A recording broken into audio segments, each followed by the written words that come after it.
What is the number one human desire? Is it the desire for love, for wealth, for power? Is it popularity? Is it for acceptance by others?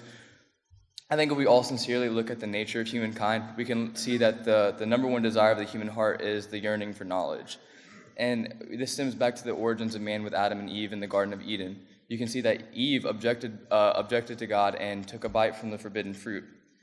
And then even that example perpetuates into today's society, and we can see through something as simple as the iPhone on the Apple logo that Steve Jobs chose that as an example of humans' thirst for knowledge. We're taking a bite out of the apple for knowledge. And I just think that shows that, what I'm getting at is basically this knowledge that we yearn for. We use it, and we basically think that gives us more capabilities than God. That makes us more sovereign than God. That makes us know more than God. And that knowledge basically becomes our pride. That becomes our foundation for our pride, and the pride is our biggest downfall. Some people would question God. Some people would see God and ask him, why am I this way? How can you blame me if you're sovereign? And that's out of their pride. And Paul wrote to these people in Romans 9:19-21. He said, "One of you will say to me, then why does God still blame us? For who is able to resist his will? But who are you, a human being, to talk back to God? Shall what is formed say to the one who formed it, why did you make me like this? Does not the potter have the right to make out of the same lump of clay some pottery for special purposes and some for common use?"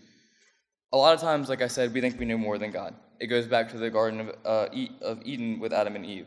We see it in current debates like pro-life, pro-choice arguments, and we also tend to live life by our feelings. That's human nature.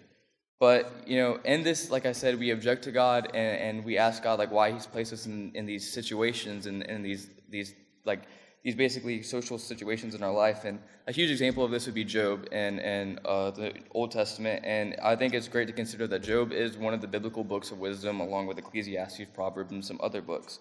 And Job depicts the life of a man who had all the blessings he could want at this point in time.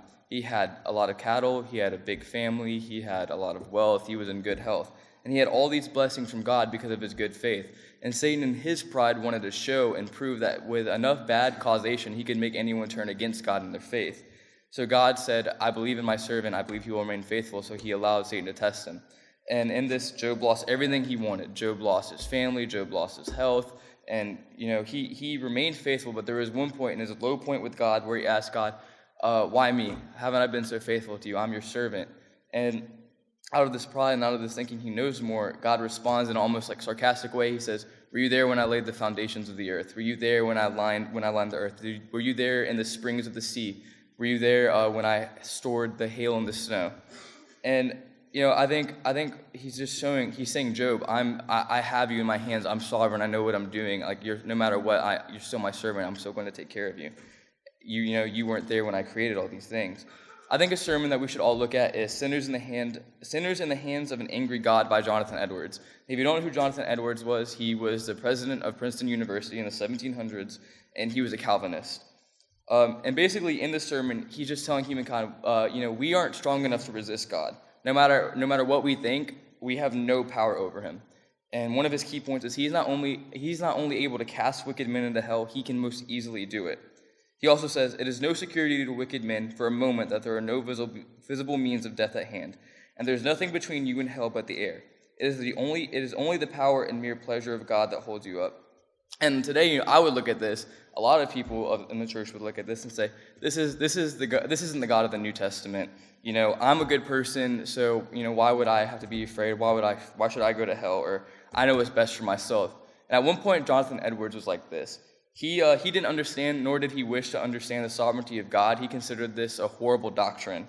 But as he wrote one time in a letter, "As I read the words of 1 Timothy 1:17, there came into my soul, and was as it were diffused through it, a sense of the glory of a divine being, a new sense quite different from anything I've ever experienced before. I thought with myself, how excellent a being that was, and how happy I should be, if I might enjoy that God and be wrapped up to him in heaven and be as it were swallowed up in him forever." I think that's so cool because basically he's saying, he's finding his courage and his comfort in the fact that there's a God that holds him in his hands.